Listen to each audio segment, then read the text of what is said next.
You were never meant to chase, to plead, to beg the world for validation. You were meant to assume your place as the prize, to walk this earth with the quiet, calm knowing that you are already it. Not because others tell you so, but because your inner world has claimed it. The moment you say within, I am worthy, and you feel it as though it were the most natural truth in existence, the world bends itself to reflect that belief. It has no choice. You are not a beggar in the house of life. You are the beloved child of imagination itself. You are the operant power, and the mirror of life can only reflect what you hold up to it. I say to you, act as if you are the prize, not in arrogance, but in assurance. Feel what it would be like to be so deeply chosen, so effortlessly admired, so richly adored, that even in silence you radiate certainty. That feeling is the seed of manifestation. You cannot be passed over when you already possess the thing others seek. The man or woman who feels themselves to be the treasure walks into rooms with no need to grasp for attention. It is drawn to them as naturally as the earth draws the rain. You become magnetic, not by force, but by faith in your own worthiness. Do not wait for another soul to anoint you as valuable. That is not their job. It is your divine right to proclaim, I am the one. The moment you dare to feel this truth, you ignite the law of assumption. And the law, being impersonal and precise, brings to you the reflections of that inner claim. It is not enough to speak affirmations like lines in a play. You must feel them into being. What does it feel like to know that everything you want is already looking for you? That you are not hoping to be chosen. You are simply choosing yourself. That is the essence of acting as if, that is living from the end. If you truly believed you were the prize, would you chase? Would you worry? Would you beg? No, you would rest in the feeling of being already selected, already loved, already celebrated. And because you do, so shall it be. You may change your world not by effort, but by inner transformation. Change your state, and the world must respond. You become not what you want, but what you believe yourself to be. So I ask you now, what would happen if you dropped the false idea that you are not enough? What if, just for tonight, you fell asleep, wrapped in the knowing that you are already everything you seek? Try it. Dare to believe it. The world will show you the rest. Everything begins and ends with the image you hold of yourself. Not the surface image reflected in the mirror, nor the name others call you by, but the deeper awareness, the silent, persistent assumption of who and what you are. This self-concept is not just an idea, it is the very mold through which your reality is poured. The world cannot help but mirror what you accept as true within. The moment you identify with a particular state, whether rich or poor, loved or unwanted, capable or undeserving, you set into motion a series of unseen forces that align with your belief. These are not mystical in the sense of being unknowable. They are mystical in the sense that they operate from a dimension deeper than sense perception. They are laws, and they are governed by your imagination. What you think of yourself in the privacy of your own heart is far more powerful than any action you take. The outer world is the fruit, but the root is always found in the inner man. If you were to strip away every word spoken, every interaction, every appearance, what would remain? Only the concept you hold of yourself. That concept is not passive, it is causative. It is generative. It forms your relationships, your opportunities, your experiences, even your failures. To change your life, you do not need to change others. You do not need to strive to rearrange the outer world like a man pushing shadows. You need only to assume a new self, to say inwardly, this is now who I am, and persist in that assumption regardless of evidence to the contrary.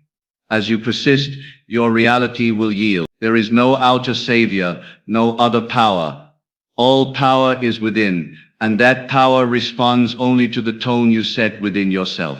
When you think of yourself as unworthy, life reflects that back with rejection. When you think of yourself as the chosen, life confirms it in kind. Your job is not to beg for scraps of love, luck, or approval. Your only job is to become one with the version of yourself that has already received.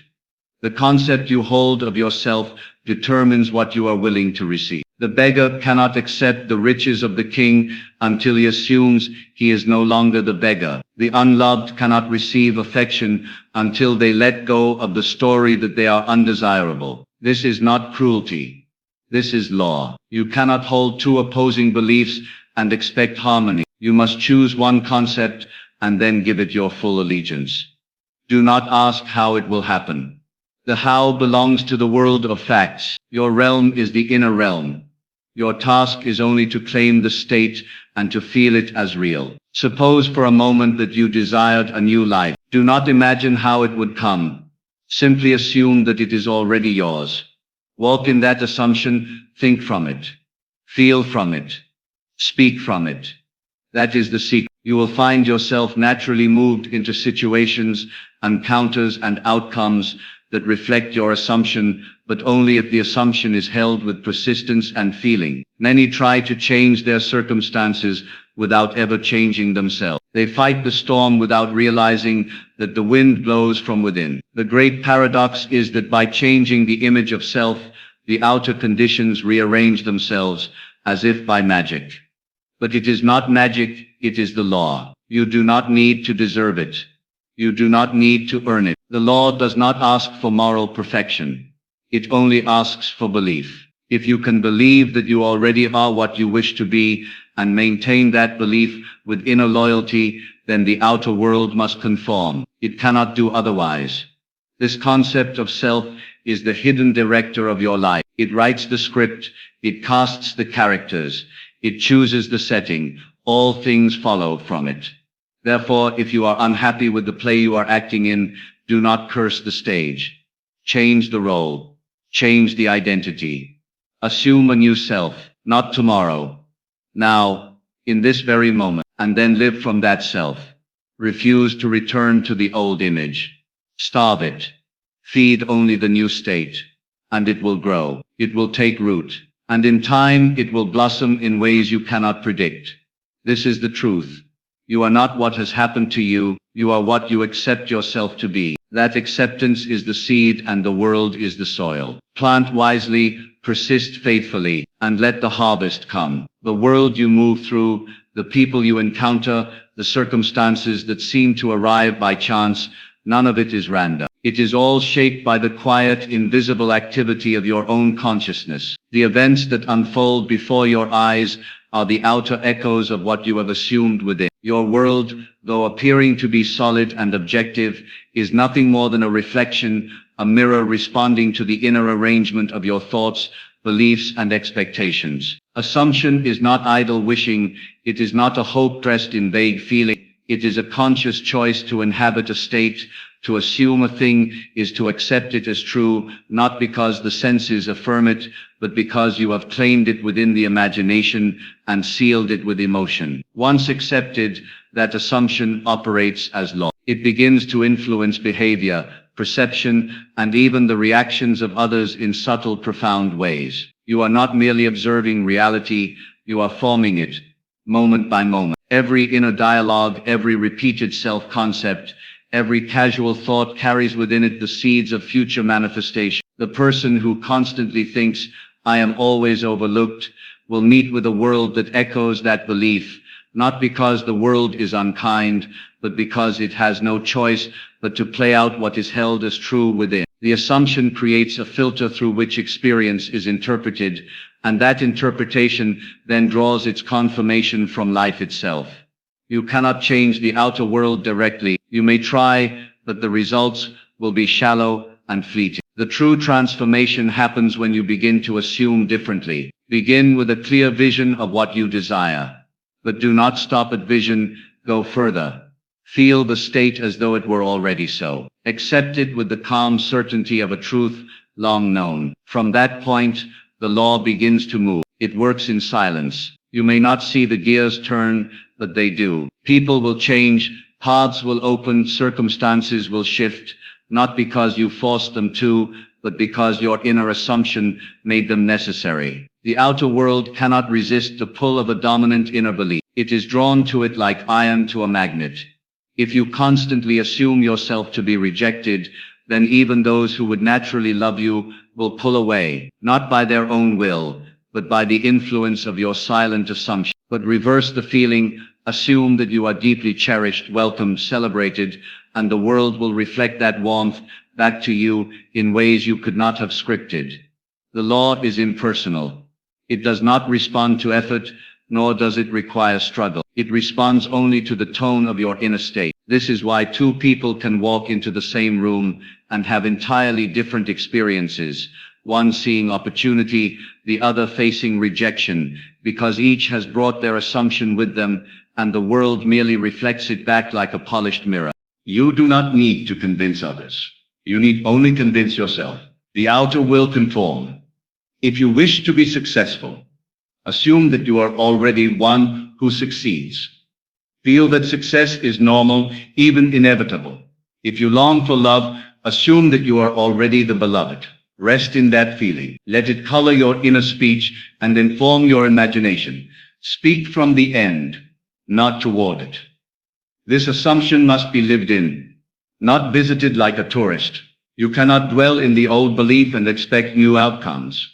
You must leave behind the familiar thoughts that do not serve you. This is the inner exodus, from the slavery of unwanted assumptions to the promised land of your chosen identity. The moment you inhabit the new state with feeling, you give it life. You breathe into it the breath of creation, and the world, obedient to the blueprint, begins to change its shape. Persistence is the key, not in outer action, but in inner loyalty. Do not be swayed by temporary appearances. Do not retreat into doubt when things seem unchanged. Appearances lag behind assumption.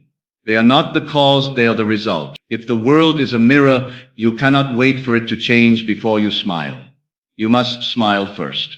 You must change the inner picture, and the reflection will follow. This principle is exact. It does not fail. The question is not whether it works, but whether you are willing to assume boldly, to feel truly, and to persist faithfully. Once you do, you will find the outer world no longer feels chaotic, but orderly and responsive.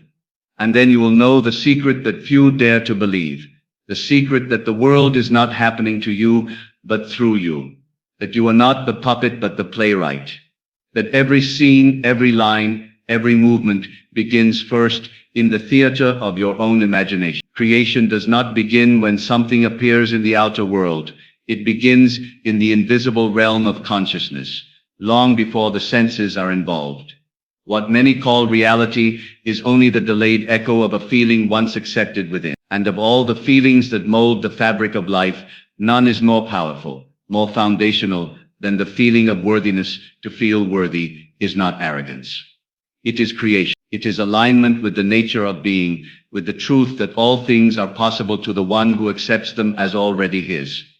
If you do not feel worthy of love, success, peace, abundance, or joy, no amount of effort will bring it to you. You may struggle, plead, or manipulate circumstances, but you will only find temporary shadows, brief reflections that vanish, because the root within you denies them. But the moment you dare to feel that you are already deserving, already enough, already whole, you ignite a power that needs no permission and no validation. That moment becomes the beginning of a new world. Creation is not the act of pushing the outer world into place. It is the inward acceptance of a state.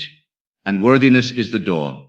When you enter that state, the outer begins to arrange itself in obedience to your new identity. You do not need to force this change. You only need to abide in the feeling of being already worthy of the life you desire. This feeling is not earned. It is not the result of merit, achievement, or praise. It is chosen. The moment you declare within yourself, I am enough, I am valuable, I am already what I desire to be, you plant the seed of transformation. The outer world may not change overnight, but the law is already at work. It begins to bring you evidence, slowly at first, then suddenly, but the proof does not come before the feeling. The feeling comes first, and then all else follows. Those who chase worthiness outside of themselves never find it. They may gain wealth, yet feel poor. They may be surrounded by admirers, yet feel unloved, because they have never accepted within what they seek without. But the one who lives in the feeling of being worthy becomes magnetic. They no longer chase, they attract. Not because they beg the world to change, but because they have changed themselves. The world is always reflecting the state you dwell in. If you see rejection, lack, or failure, ask not what is wrong with the world. Ask what you have accepted as true of yourself. When you shift your self-concept and begin to feel worthy of good things, life must rise to meet you. It cannot contradict your assumption. The only requirement is your willingness to feel now what others wait to see. Feeling is the secret. Not thought alone, but thought felt. Thought that is saturated with emotion becomes belief, and belief is the engine of reality. If you were to walk through life with the calm inner assurance that you are meant for beauty, joy, and ease, then you would no longer question whether things would work out. You would live in the end.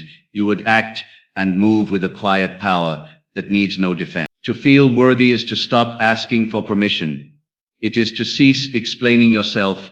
It is to know that your desires are not random. They are the echoes of who you truly are. The desire to be loved is not a weakness. It is the soul's memory of its rightful place. The desire to live in abundance is not greed. It is alignment with the truth that life is limitless. These desires come from within, and when honored, they unfold naturally.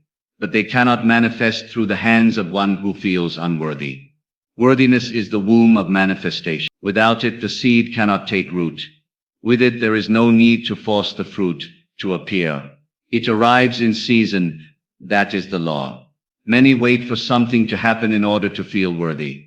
They wait for the relationship, the success, the recognition. But the order is reversed.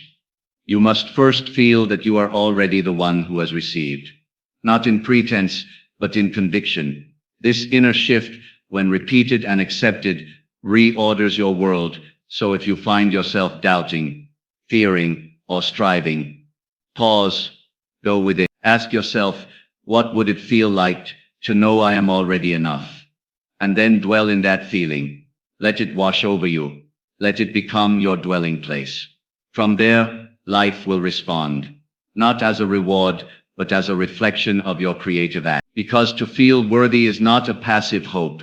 It is the divine act that reshapes all things.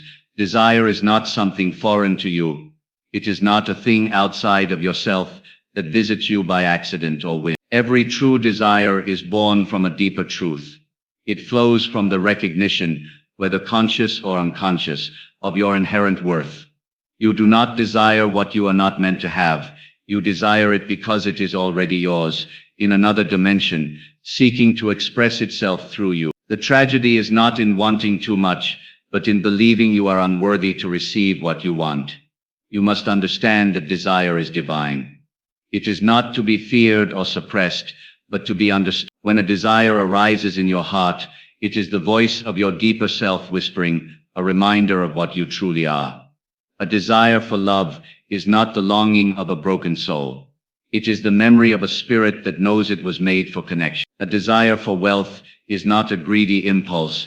It is the echo of a being who remembers its inheritance in a limitless reality.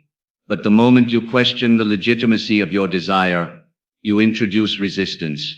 You separate yourself from the very thing seeking to be born through you. And why do most doubt their desires? Because they do not see themselves as valuable. They look at the desire and say, that is too much for someone like me, not realizing that the desire itself is proof that they are already aligned with its fulfillment. You must reverse this thinking. You must begin to see that every desire carries with it a message. You are ready. The desire would not have come otherwise. It is not meant to torture you or remind you of your lack. It is meant to pull you into the recognition of who you truly are. The moment you feel, I am worthy of this, the bridge to its fulfillment is laid. Not through struggle, but through alignment. You were never meant to earn your desires. They are not rewards. They are revelations.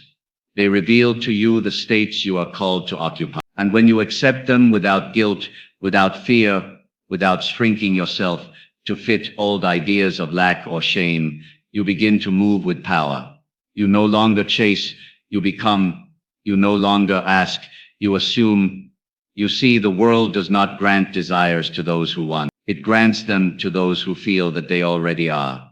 The man who wants wealth but feels poor will only experience more poverty. But the one who recognizes the desire for wealth as a confirmation of his abundance begins to attract the circumstances, people, and ideas that bring that wealth into view. Desire is the seed of creation, but the soil is your sense of worth. If you plant the seed of desire into soil corrupted with doubt and self-denial, it will not grow. But if you nurture it in the rich ground of self-recognition, knowing that you are already enough, already loved, already chosen, then the desire flowers effortlessly. Many are taught to distrust their desires.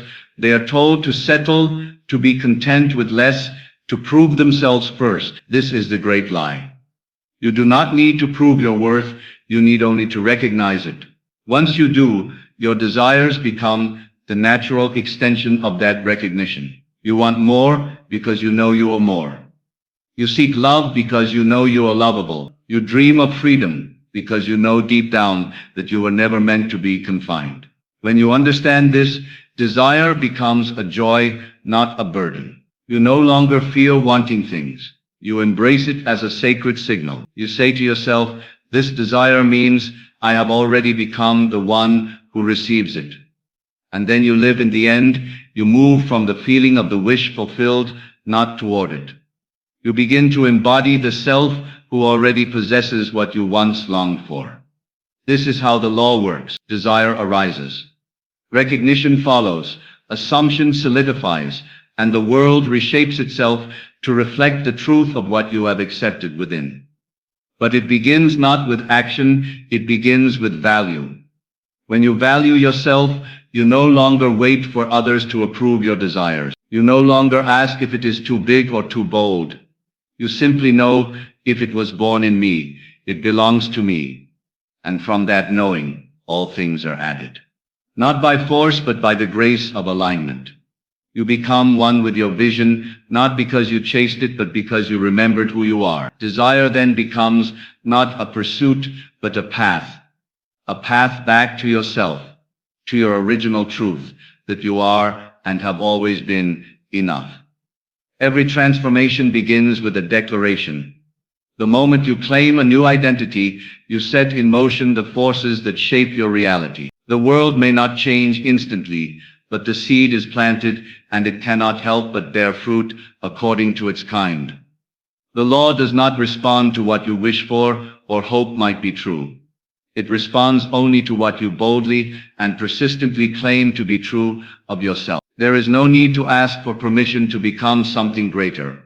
No one outside of you holds the power to define your path. That power lies within, and it is activated the moment you say within yourself, I am. These two words spoken with conviction are the most potent creative force in existence. They are not descriptive, they are causative. They do not report a fact, they establish. When you say I am confident, even if all appearances contradict it, you have claimed a new state of being. If you remain loyal to that claim, life will begin to mirror your new self-concept. You will find yourself acting in ways you once feared, drawing responses you once believed were reserved for others. You have not forced the change, you have embodied it. The key lies in persistence. Many make a claim and then quickly retreat the moment circumstances offer no validation. But the outer world is always a lagging echo of the inner state.